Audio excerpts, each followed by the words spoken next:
A square lamina ABCD of 40 mm side rests on corner C such that the diagonal AC appears to be at 45 degrees to VP.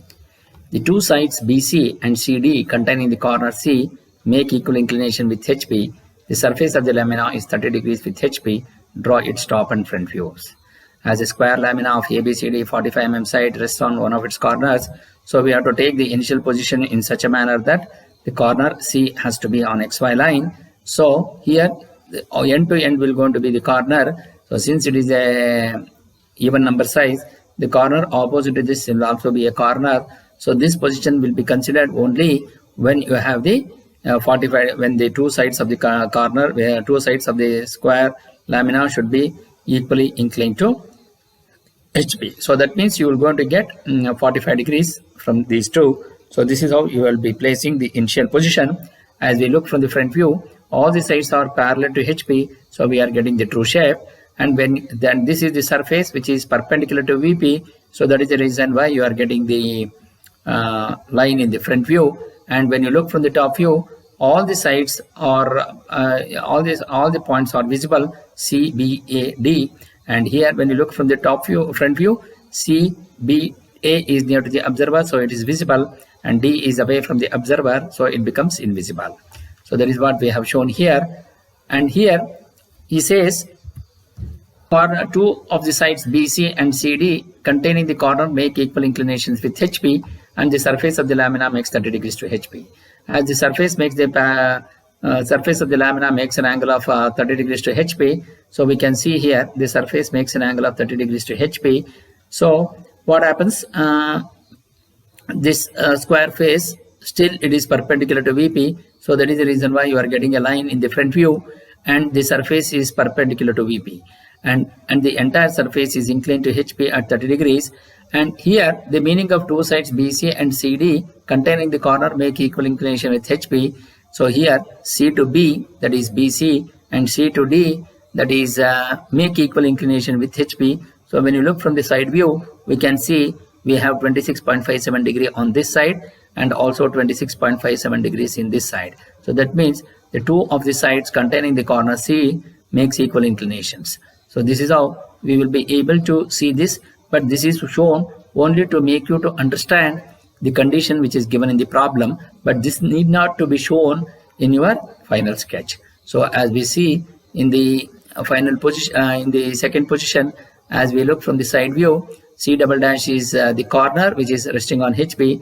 The two of the sides containing the corner is B double dash, C double dash, and D double dash, C double dash makes equal inclination. So this side, this angle and this angle will be equal. So that is the meaning of this. And the surface makes an angle of 30 degrees. So this is the projected surface. As the surface makes an angle of 30 degrees, and the diagonal passing through the corner will be in apparent length. So such that the diagonal AC appears to be inclined to VP at 45 degrees. Since he has given it is appears, so he has given the apparent inclination. And also as we see, the surface makes an angle of 30 degrees with HP, and the diagonal is on that surface. So obviously you are going to get the apparent length here.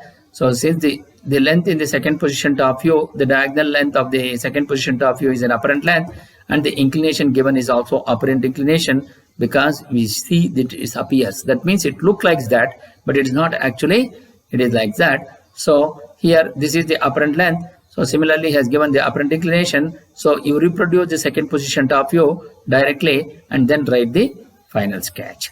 So here in the final sketch also we can see C dash, that is the corner, is resting on HP. So this is how we can analyze this problem in 3D, and also in 2D also we can see, we can reproduce this in the second position. Top view can be reproduced in the third position by rotating at an angle of 45 degrees to VP, and we have projected this, and this sketch will going to be the same.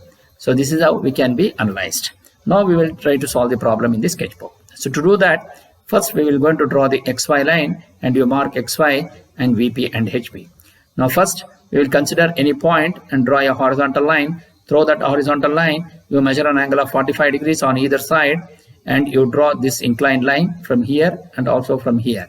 you mark this point as B, and from through B, you by using the compass, you measure a radius of 40 and cut an arc on the left side and also on the right side to get this point C and A. You mark the point as C and A.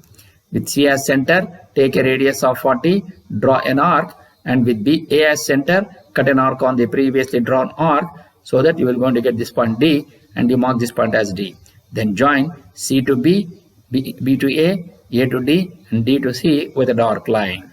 So, and then draw a vertical projector from C to the XY line, and draw a vertical projector from B and D to the XY line, and you draw a vertical projector from A to the XY line. As you look from the front view, CBA is near to the observer, so C dash, B dash, A dash is visible, and D is away from the observer. Therefore, D dash will be in bracket. Then join C dash to A dash with a dark line. As we know that it is resting on one of its corners, C is the corner which is resting on HP. So obviously you have to consider C. You cannot take A dash because in the problem he says C has to rest on HP. So you take a convenient distance from the XY line from the first position front view, and you mark this point as C dash. And by using the protractor, you measure an angle of 30 degrees with respect to the XY line and then draw an inclined line. Then you measure the distance from C dash to A dash with C dash as center, cut an arc on the 30-degree line, and you mark this point as A dash. Then join C dash to A dash with a dark line. So you measure the distance from C dash to B dash from the first position front view, and you transfer it in the second position front view from C dash, cut an arc on this, and you mark this point as B dash and D dash in bracket. Then draw a vertical projector from C dash and also from A dash to the top view, and draw a horizontal projector from both C and A so that C will going to be intersect at this point. You mark the point as C and you mark this point as A. Draw a vertical projector from B dash and D dash, and draw a horizontal projector from B to intersect at this point B, and also from D to intersect at this point. You mark this point as D. Then join C to B, B to A to D, and D to C with a dark line. As the surface becomes inclined at 30 degrees to HP, the diagonal is on that surface, so the diagonal will also become inclined at an angle of 30 degrees. So now you are getting the apparent length of the diagonal, which is CA. And as we know that the diagonal appears to be inclined, so he says that since it is appears, so you have the apparent inclination given in the problem as apparent inclination. In the second position top view, you have the apparent length. So we reproduce the second position top view directly. So to do that, consider any point and draw a horizontal line, and you mark this point as C. From C with C as center with respect to the horizontal line, you measure an angle of 45 degrees and draw an inclined line. And then with C as center, take the radius of CA from the second position top view and transfer it from C on the 45-degree line, and you mark this point as A. Then you measure the distance from C to this point and transfer it from C on this 45-degree line to get this point. Then through this point, with respect to CA as the line, you measure an angle of 90 degrees with respect to that inclined line CA by using a protractor, and you draw that perpendicular line. You measure the distance from this point to B and also from this point to D. Both will going to have equal distances. From this point, you transfer it on the bottom side to get this point B, and from the top side, you are going to get this point D. Then join C to B, B to A to D, and D to C with a dark line. And then draw a horizontal projector from C dash and draw a vertical projector from C to get this point C dash. And similarly, draw a horizontal projector from B dash and D dash, and draw a vertical projector from B dash and D, from B and D to get this point B dash and D dash. Similarly, draw a horizontal projector from A dash and draw a vertical projector from A. Both these 2 points will going to intersect at this point, and you mark the point as A dash. Then join A dash to B dash, B dash to C dash to D dash, and D dash to A dash with a dark line, and show the dimensions of 45 degree and this 30 degree and this 40. So this is how you will be able to write the final solution. And we can see C dash in the final position also, we can see the C dash is resting on HP, and the diagonal appears to be inclined to VP at 45 degrees, and the surface makes an angle of 30 degrees, and this is a square lamina of 40 mm. So this is how you will be able, since we have considered all the parameters given in the problem, and hence this will going to be the final